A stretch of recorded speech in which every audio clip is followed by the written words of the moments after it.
très honoré de présider l'atelier de validation des orientations stratégiques du PSE Priorité Jeunesse. Cet atelier fait suite au forum que nous avions organisé dans toutes les régions et où il a été question de donner la parole aux jeunes afin d'échanger avec eux sur des questions qui les intéressent et qui nous interpellent, notamment des questions liées à la promotion sociale, mais aussi à la promotion économique de ces cibles que nous avons. Donc c'est l'occasion pour moi d'abord de remercier le bureau opérationnel et de suivi du PSE à travers son directeur général, qui est aujourd'hui maître d'œuvre principal de cette activité que nous partageons avec lui. C'est l'occasion aussi pour moi de féliciter les partenaires, notamment l'Union européenne, et Enabel, mais aussi le système des Nations Unies, qui nous ont accompagnés pour pouvoir faire cette activité. Vous le savez vous tous, les questions de jeunesse sont des questions transversales qui mobilisent beaucoup de ressources, mais aussi qui mobilisent beaucoup de partenaires. L'enquête de perception a démontré que les jeunes, il faut le dire de manière claire, ne sont pas effectivement et parfaitement satisfaits du travail qui est en train d'être fait. Malgré effectivement la mobilisation des ressources, malgré la multitude de partenaires que nous avons, mais aussi malgré les nombreuses initiatives de l'État. Donc à un moment donné, nous avons pensé que dans le sillage du plan Sénégal émergent, il nous fallait échanger, il nous fallait discuter pour pouvoir trouver enfin un document unique qui devrait être la référence en tout cas pour ce qui est des politiques de jeunesse. Ça effectivement nous permettra de discuter entre structures, de pouvoir harmoniser nos actions pour que ces actions puissent être rationalisées, mais aussi pour que ces actions puissent être visibles, pour que les jeunes, en fin de compte, puissent se rendre compte qu'effectivement beaucoup d'efforts sont en train d'être faits par leur gouvernement, par l'État, au profit donc de la promotion sociale et aussi au profit de la promotion socio-économique de ces jeunes.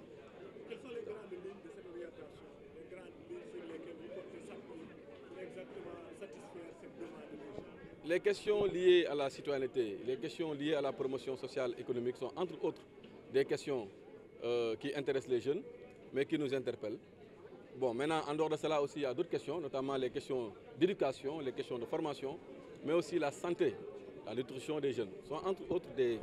axes que nous avons identifiés. Maintenant, nous allons avec les jeunes, avec les partenaires, avec l'ensemble des services de l'État, continuer à discuter pour voir quelle structure, quel projet est structuré et en fin de compte avoir un document unique, comme je l'ai rappelé tout à l'heure, qui nous servira de référence, un référentiel unique qui permettra à tous les partenaires, à la société civile, au regroupement des jeunes, mais aussi au ministère de la Jeunesse et à l'ensemble des ministères qui seront impliqués, de pouvoir effectivement travailler en parfaite intelligence. Voilà, après ils vont voilà, donc dama amoon kontaan bu rëy ñëw fii ànd ak bureau opérationnel suivi pour présider atelier bi nga xam ne moom mooy valider orientation stratégique yi nga xam ne moom la ñu jàpp ne moom la ñu war a jëmee si lu ñu permettre ñu mën a am lu ñuy wooyee document bu tudd PSE Priorité Jeunesse. maa ngi rappelé ne atelier bi dafa fekk ñu organiser ko ci contexte boo xam ne ñun suñu bopp doon nañu def ay fora ànd ci ak BOS ak l'ensemble des partenaires ay forum yu am solo yoo xam dañ ko def ci région yi pour jox la parole aux jeunes ñu wax seen xalaat ci naka la ñu gisee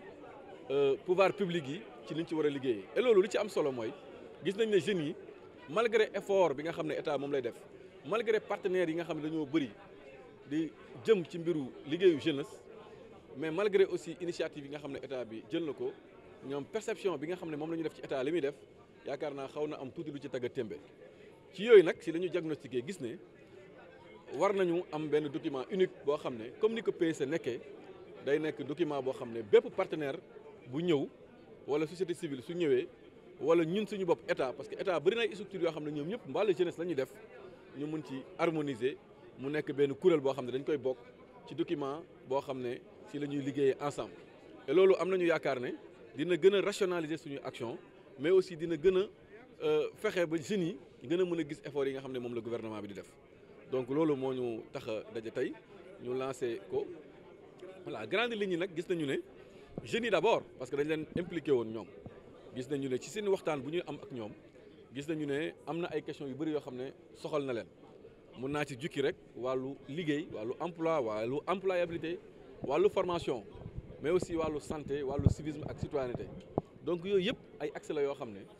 jël nañ ko te dinañ ko tëgg ba nga xam ne ay projets yu am solo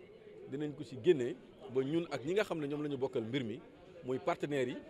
ak yeneen service état yi nga xam ne nekkuñu ministère de la jeunesse mais ci état la ñu nekk di yëngatu ci wàllu jeunesse dinañ mën a bokk kuréel pour mun di méngoo di waxtaanaale di mën a am ay mbir yu am solo yoo xam ne dañ koy def ensemble. donc occasion la aussi pour man ma remercier partenaires yi nga xam ne ñoom nañu jàppale ba ñu mën a réaliser lu mel nii ku ci mel ni Union européenne mais ku ci mel ni aussi ENABEL bi nga xam ne coopération belge moom mooy coopération belge mais aussi et surtout le système des Nations Unies waaye tamit l'ensemble des services de l'État BOS bi nga xam ne moom moo nekk maître d'œuvre opérationnel de ce projet mais aussi DER bi nga xam ne ñëw na ànd ak ñun liggéey bi ñu ngi ciy profité pour remercier leen mais aussi pour jaajëfal jeunes yi nga xam ne durant cette dernière semaine ñoom la ñu mobiliser woon ba tax ñun ñu may ñu am occasion bi ñuy am tey loolu moo nekkoon. Monsieur le ministre, par rapport ak arrestation ban message ngay lancer? waaw xam nga sénégalais yi dañu ñaan que léegi désormais nañu wax ci li nga xam ne moom moo leen amal njëriñ moo tax depuis quelque temps man dama jël décision ne léegi fu mu toll nii li ñu fi dese pour l'instant balaa ñuy dem ci beneen élection damay jël sama effort yëpp moo concentré ko ci lii parce que yàgg naa ko def waaye nag koo xam ne yaakaar naa amatul destin politique ci Sénégal man yaakaar naa du ma